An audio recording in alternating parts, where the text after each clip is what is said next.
চোখে পড়েছে। এবং ইলিশ নিয়ে মানে দেশীয় জাতীয় মাছ ইলিশ হিসেবে তো ছিল, এত বছর ছিল, কিন্তু এবার যে একটা বিশাল আকৃতির একটা ইলিশ হেঁটে বেড়াচ্ছিল এই শুকনো জায়গায়, আমার খুব ভালো লাগছিল।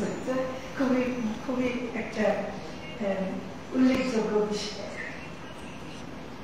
আর যেটা এটাও জেনেছি, আজকে পত্রিকায় দেখলাম যে এবার ইলিশ পান্তা ইলিশ দেওয়া হবে, পান্তা ভাতের সাথে আলু ভর্তা আর কোথাও কোথাও রুই মাছ দেওয়া হচ্ছে। তো সেটাও একটা যে আমাদের যাত্রা সংরক্ষণের যে মেসেজটা সেটাও গ্রহণ করেছে। এখন আমি আসল কথা হচ্ছি, সেটা হলো যে মানে আপনারা লিখিত যেগুলো দিয়েছেন তার মধ্যে একটা জিনিস আমরা জানি যে আমাদের দেশীয় মাছটাই হচ্ছে আগে 90% ছিল। এরপরে চাষকৃত মাছ আসছে এবং চাষকৃত মাছ এসে এক পর্যায়ে প্রায় 30% মাছ এখন চাষকৃত মাছের কারণে রয়েছে। অন্যদিকে দেশীয় মাছ নানা কারণে কমে যাচ্ছে।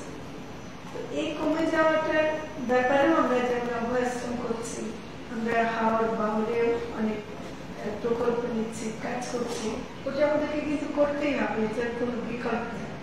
কিন্তু এবং একই সাথে চাষকৃত মাছের কাজটাও আমাদেরকে করতে হবে, কারণ মাছের উৎপাদন বাড়াতে হলে শুধুমাত্র আমরা এই যে প্রাকৃতিক উৎস থেকে পাওয়া মাছের উপর নির্ভর করতে আর পারছি না, কারণ এর যে পরিবেশ নানা কারণে আপনার মানে নদীর নাব্যতা কমে যাচ্ছে, দূষিত হয়ে যাচ্ছে নানা কারণে। কিন্তু যেমন কাপ্তাই লেকের কথাই আমরা জানি যে যেটা এত মাছ আগে পাওয়া যেত ওখানেই মাছ অনেক কমে গেছে এবং অন্যান্য জায়গায়ও কমে গেছে। তো সেই কারণে আমার একটা অনুরোধ থাকবে, আমি জানি যে আপনারা নিশ্চয় করবেন, আপনারা মানে যেটা হয় যে কৃষিতে আমি দেখেছি যে উৎপাদন বাড়া যখন বলি তখন সবাই হাইব্রিড বা উচ্চ ফলনশীলের দিকে ছুটতে থাকে।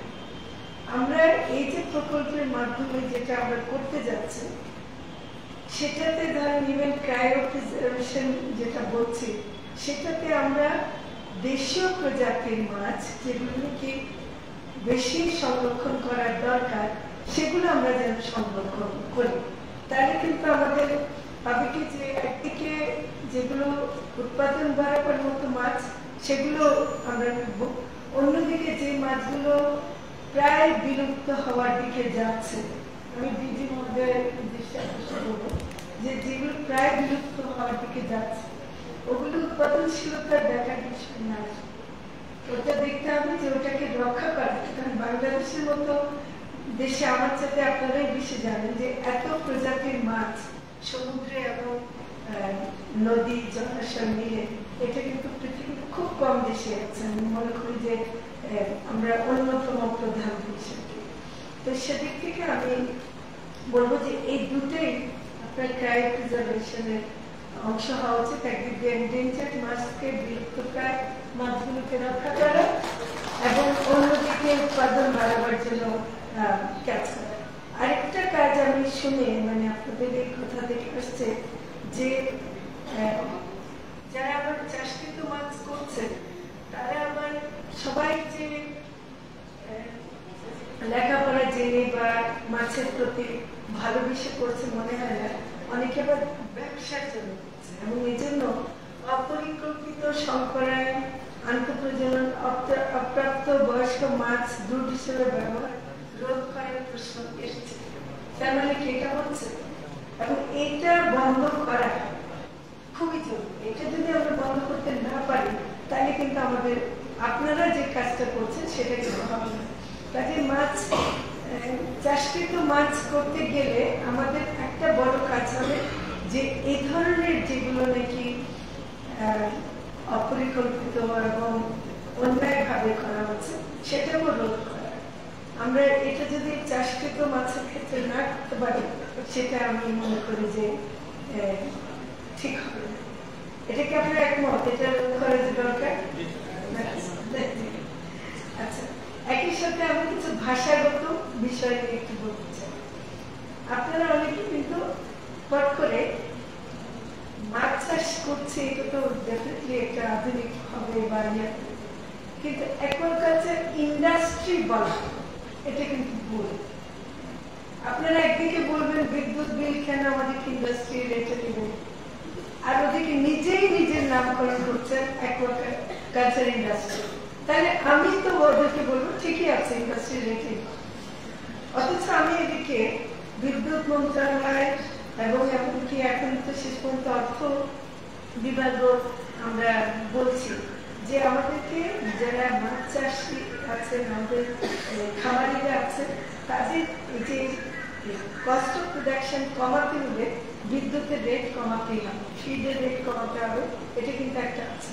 কিন্তু আপনারা যদি নিজেরাই ইন্ডাস্ট্রি বলেন তাহলে ইন্ডাস্ট্রি রেটে দিয়ে দিচ্ছে, এটা হলো আমি মনে করি। কাজে এটাকে ইন্ডাস্ট্রি হিসেবে প্রতিষ্ঠিত করার চেষ্টা করার কোনো দরকার নেই। এটা আমাদের একটা মাছের উন্নয়ন, এটা আমরা যেন রক্ষা করতে পারি সেটা আমি মনে করি খুব জরুরি। এটা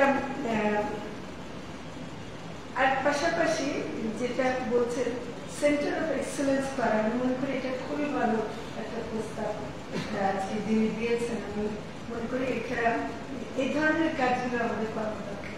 এটা করতে গেলে তাই আমাদের দেশে আমরা কি শুধু মাছ মৎস্য সেক্টরে কাজ করবো, কি শুধুমাত্র জাস্ট কিছু মাছ উৎপাদন হবে, বাজারে যাবে, মানুষ খাবে, এই পর্যায়ে থাকবো নাকি আমরা বিশ্বেও আমাদের যে মাছ উৎপাদনের বিষয়টাকে আমরা তুলে ধরবো এবং এটার জন্য আন্তর্জাতিক মানে হয় সেটাই করবো। এবং তরুণদেরকে, আমাদের কিন্তু জনসংখ্যার প্রায় 60% 30 বছরের নিচে, তাহলে এদেরকে যদি আপনি কর্মসংস্থানে আনতে চান, এদেরকে যদি কাজে লাগাতে চান, তাহলে কিন্তু আপনাকে এই কাজগুলোকে মানে আধুনিকও করতে হবে, আবার একই সাথে যুগোপযোগীও করতে হবে, আবার একই সাথে এটা যেন দেশের জন্য ক্ষতিকর না হয়, এটা যেন যেমন মাছ উৎপাদন যথেষ্ট না, সবসময় নিরাপদ মাছ উৎপাদন কথাটা যুক্ত করতে হবে। নিরাপদ যদি না হয় যে কোনো ভাবে মাছ উৎপাদন বাড়ানো, এটা কিন্তু আমি মোটো একমত না। জিন ব্যাংক যেগুলো রায়পুর, লক্ষ্মীপুর এবং অন্যান্য জায়গায় করার কথা বলেছেন, আমার মনে হয় যে শুধু দুটো জায়গায় আপনারা যে করতে বলেছেন সেটা দিয়ে হবে না। আপনাদেরকে আসলে জিওগ্রাফিক্যাল লোকেশন অনুযায়ী এমনকি ক্লাইমেটিক জোনও এটাকে ইয়ে করতে হবে। Quality seed important. আর চট্টগ্রাম, পার্বত্য চট্টগ্রাম, আমি ওদের কয়েকটা অনুষ্ঠানে এর মধ্যে গিয়েছিলাম, ওরা আমাকে অনেকবার অনুরোধ করেছে যে মাছের ব্যাপারে তারা অনেক কাজ করতে চায় এবং সেটা যেন আমরা সেখানে কাজ করি। তো আমরা ওদের সাথে কাজ করার কিছু সমস্যা আছে, সেটার জন্য একটু বাদ রাখি। জেলাগুলো 64 জেলার মধ্যে -3 হয়ে যায়, কিন্তু আমাদেরকে ওদেরকে নিয়ে আলাদা প্রকল্প অবশ্যই করতে হবে। এটা আমি সচিব মহোদয়কে একটু বিশেষ দৃষ্টি দিতে বলব। আমি গণপূর্ত অধিদপ্তর থেকে যারা এসেছেন এবং বিএফআরআই, আমি আপনাদের কথা মনোযোগ দিয়ে শুনেছি এবং আমি মনে করি খুবই এখন আমাদের যে অবকাঠামো নির্মাণের ক্ষেত্রে আপনারা একটু আমাদেরকে সহায়তা করবেন এবং ইঞ্জিনিয়ারিং ব্যাপারটাকে আমার কাছে যেটা ছবি দেখে যেটা মনে হচ্ছে আমরা একটা কলঙ্কজনক অবস্থায় আছি অবকাঠামোগুলোর দশা দেখে। আমরা যেন এটাকে আধুনিক, নতুন, সৌন্দর্য বৃদ্ধি করতে পারি, সবার জন্য দৃষ্টিনন্দন হয়। একটা পরিবেশ ভালো থাকলে কাজেরও মনোযোগ হয়, একটা পরিবেশ সুন্দর না হলে কাজের মনোযোগ হয় না। তো কাজে আপনারা যেন সেটা করতে পারেন। বিএফআরআই নিজেই ভুক্তভোগী তাদের জরাজীর্ণ অবস্থা নিয়ে, আমরা যেন সেদিকেও প্রকল্প নিতে পারি, এটা আমি ইয়ে করবো। তা আমি বেশি কথা বলে আমার কাশি উঠে যাবে, তাও যতটুকু বলতে পেরেছি। আপনারা অনেক কষ্ট করে কাজ করছেন, আমি আপনাদেরকে ধন্যবাদ দিলে এটা কম বলে না। তা আমি মনে করি যে আমরা আরো বেশি কাজ করতে পারি, একত্রে অনেক জায়গায় কাজ করতে পারি। আমি অনুরোধ করবো ডিজি মহোদয়কে আমাকে যেন কয়েকটা জায়গায় যেগুলো দেখাবার মতো একটু যেন আমরা যেতে পারি, ট্যুর করতে পারি, সেটা আমি নিজের চোখে একটু দেখতে চাই। তাহলে নিশ্চয়ই আমার একটু জ্ঞান পাবে। ধন্যবাদ সবাইকে।